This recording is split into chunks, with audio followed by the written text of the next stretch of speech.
Ladies and gentlemen, how do? Just in. News outlet MSNBC spoke with Trump regarding the ongoing unrest in Los Angeles and asked him if he thought Tom Homan, his border czar, idea to arrest California Governor Gavin Newsom was something that he would support.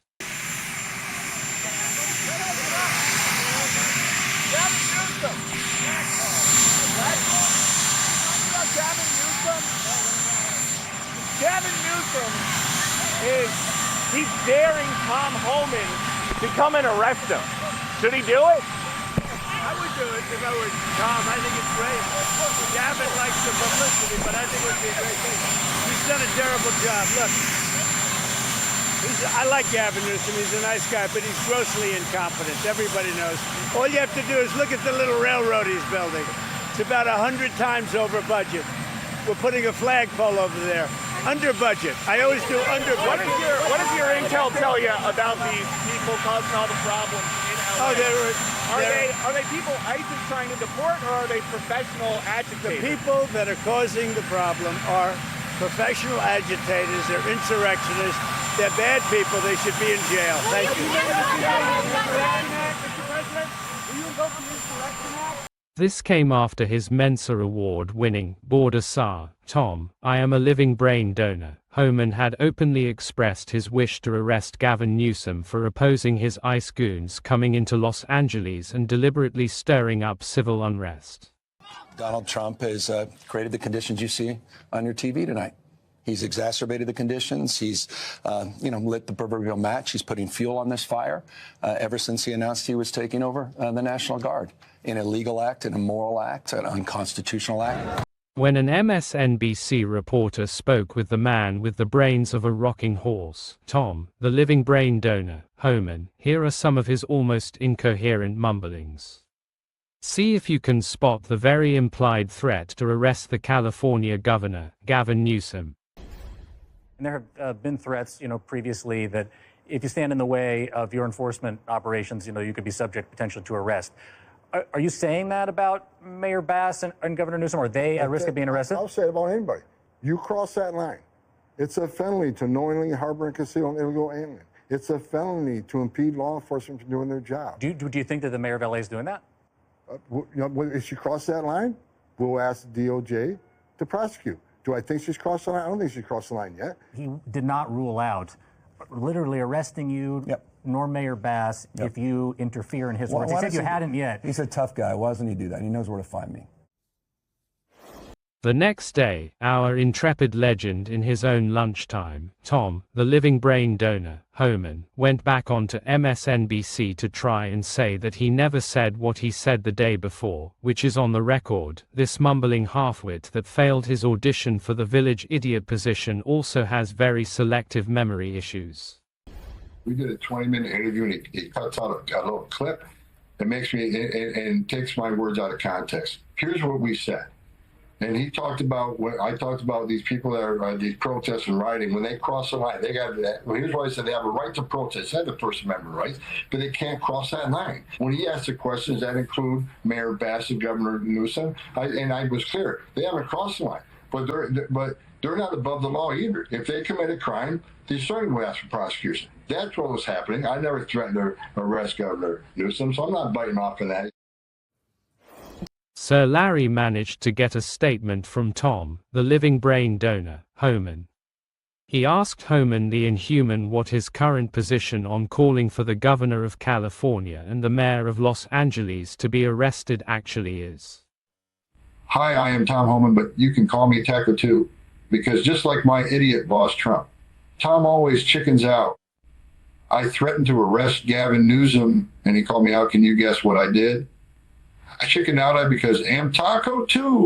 Sorry to inflict more of the mumblings of this pudding brain Tom Homan on you, but here are clips of an interview he did with CNN. He makes even less sense than his boss, the Mango Moose Knuckle Trump. He was asked if he thinks, not something he's capable of. Well, it's a stretch.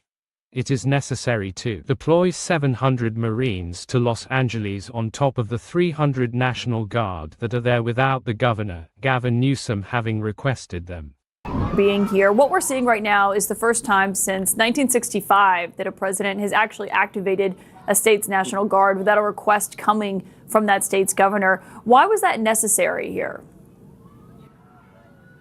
Well, because Governor Newsom and the Democratic leaders of California weren't were quick enough to act.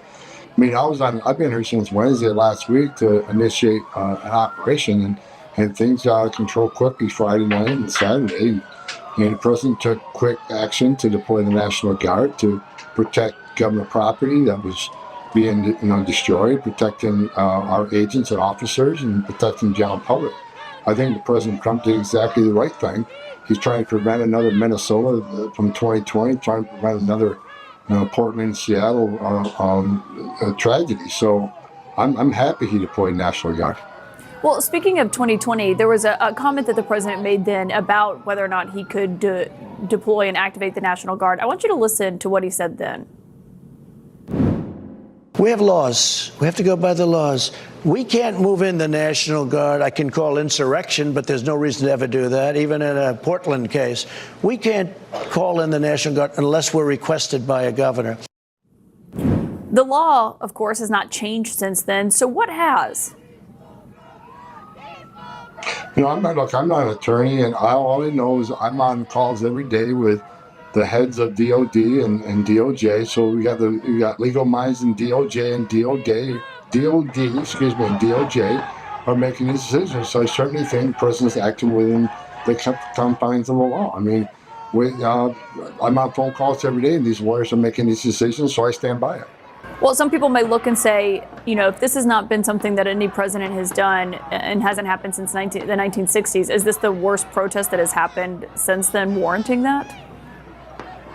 Look, I was on the ground Friday night where hundreds and hundreds of protesters who were protesters all of a sudden became criminals. They breached a federal building that had to be pushed back, where officers were at risk. Detainees that we had arrested were at risk. Officers have been injured. Property has been destroyed. So, yeah. But on this front and what the president's plans are in the administration overall, have you been personally involved in conversations about invoking the Insurrection Act?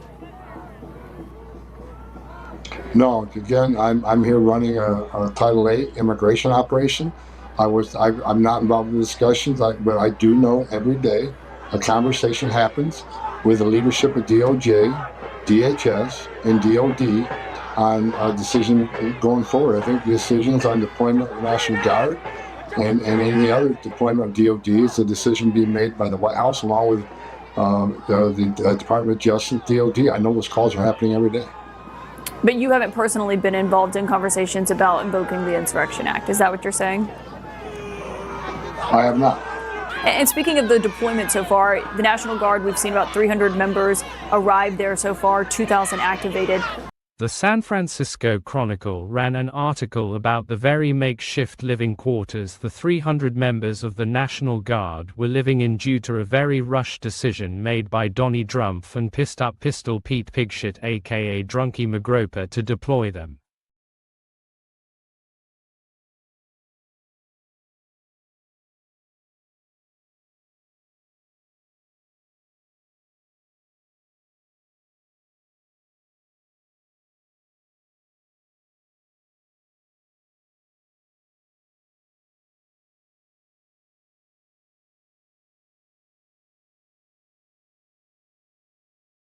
We leave you with some disturbing footage of our level-headed uniformed friends, the LAPD on horseback, brutally attacking a protester, and they thought nobody was filming him, just officer-friendly putting your tax dollars to work.